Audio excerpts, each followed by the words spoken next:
सतीश उर्फ खोक्या भोसलेला ढाकणे पिता पुत्रांना अमानुष मारहाण आणि कैलास वाघ या व्यक्तीला मारहाण प्रकरणी न्यायालयीन कोठडीमध्ये असताना वन विभागाच्या कारवाईमध्ये त्याला ताब्यात घेण्यात आलं आणि त्याला मारहाण झाल्याचे फोटो सोशल माध्यमांवरती व्हायरल झाल्यानंतर जे वकील आहेत शशिकांत सावंत यांनी देखील या प्रकरणी वरिष्ठ अधिकाऱ्यांना तक्रार केलेली आहे।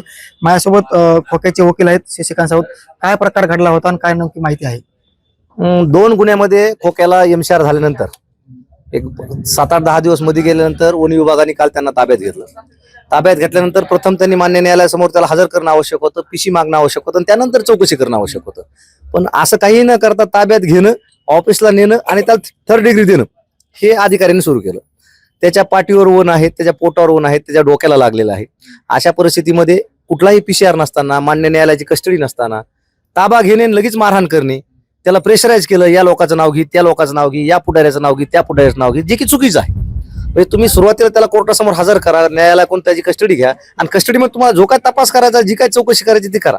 असं काही न करता त्याला मारहाण केली, इल ट्रीटमेंट दिली, टायरमध्ये टाकू मारलं त्याला अक्षरशः। अशा परिस्थितीमध्ये परत जखमी असताना दवाखान्यात न नेता, त्याच्यावर कुठलाही उपचार न करता सहज आपलं साधं मेडिकल केलं, त्यांना कोर्टात हजर केलं। 5:30 वाजता जाऊन त्याला मान्य न्यायालयात हजर केलं। मान्य न्यायालयाने जो प्रश्न विचारला पहिला की तुझी काय तक्रार आहे का मारहाणीची, तर त्यावेळेस त्यांनी जे अंगावरले वन वगैरे दाखवले, त्यानंतर मान्य न्यायालयाने ते रिमांड घेतलं नाही। मान्य न्यायालयाने सूचना दिल्या की अगोदर तुम्ही याचं मेडिकल करा आणि मग माझ्यासमोर हजर करा। त्यानंतर मान्य न्यायालयाच्या आदेशाने जेव्हा त्याचं डिटेल मेडिकल झालं, तर त्या मेडिकलमध्ये त्याच्या अंगावर ज्या जखमा आहेत त्या दिसून आले, वन जे आहेत ते दिसून आले, त्याला मारहाण झाल्याचे निष्पन्न झालं। आणि त्यानंतर रात्री 7-7:15 वाजताच्या दरम्यान मान्य न्यायालयासमोर त्याला हजर केलं। 4 दिवसाची एकूण पोलीस कस्टडी म्हणजे ते वन विभागाची कस्टडी त्यांनी मागितली, परंतु हे सगळं प्रकार बघता मान्य न्यायालयाने त्याला एकही दिवसाची कस्टडी दिली नाही आणि न्यायालयीन कोठडीमध्ये त्याची रवानगी केली। आणणारे अधिकारी कोण होते, कशामुळे हाणलं नेमके? प्रामुख्याने त्यांचे जे वन अधिकारी आहेत अमोलजी घरकळ यांनी त्याला मारहाण केली आणि त्यांच्या टीमने मारहाण केली। काल आम्ही त्यांच्या अगेन्स्टमध्ये पोलीस स्टेशनला रितसर तसा तक्रारी अर्ज दिलेला आहे। आज त्याच्यामध्ये चौकशी होऊन आज त्याच्यामध्ये गुन्हा दाखल होईल आणि माननीय पोलीस अधीक्षक साहेब बीड यांच्याकडे आम्ही त्या संदर्भात आज तक्रार देणार आहोत। पुढची मागणी काय असणार तुमची नेमकी संपूर्ण अधिकारी संदर्भात? नाही, काय असतं, कुठल्याही अधिकारी असू, पोलीस असू, यांना मारहाण करण्याचा अधिकार नाही। म्हणजे आपण काय आता निजामशाहीमध्ये राहत नाहीत, आपण स्वातंत्र्योत्तर भारतामध्ये राहतो। इथं घटनेचं राज्य चालतं आणि कायद्याचं राज्य चालतं।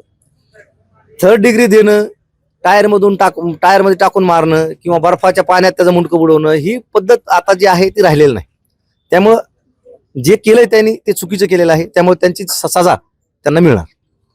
सतीश उर्फ खोक्या भोसलेच्या घरावरती रेड टाकण्यात आली। वन विभागाकडून तिथे काही मांस वगैरे आणि काही जाळ्या आणि शिकार करण्यासाठी आणि हत्यारं असते ते आढळून आले होते। त्याच प्रकरणी वन विभागानं सतीश उर्फ खोक्या भोसलेला ताब्यात घेतलं होतं। मात्र चौकशी दरम्यान त्याला मारहाण झाल्याचा आरोप शशिकांत सावंत जे की खोक्याचे वकील आहेत त्यांनी केलेला आहे आणि या प्रकरणी गुन्हा दाखल करावा अशी मागणी देखील त्यांनी तक्रारी अर्जामधून केलेली आहे। नक्कीच येणाऱ्या काळामध्ये यात काय पुढे निष्पन्न होते देखील पाहणं महत्त्वाचं असणार आहे। साम टीव्ही साठी मी योगेश काशीद, बीड। देश विदेशातील प्रत्येक घडामोडींचे लाईव्ह अपडेट मिळवण्यासाठी आता साम टीव्हीच्या सर्व सोशल मीडिया प्लॅटफॉर्मला लाईक, फॉलो आणि सबस्क्राईब करा। तसंच सर्व नोटिफिकेशनसाठी बेल आयकॉन प्रेस करायला विसरू नका।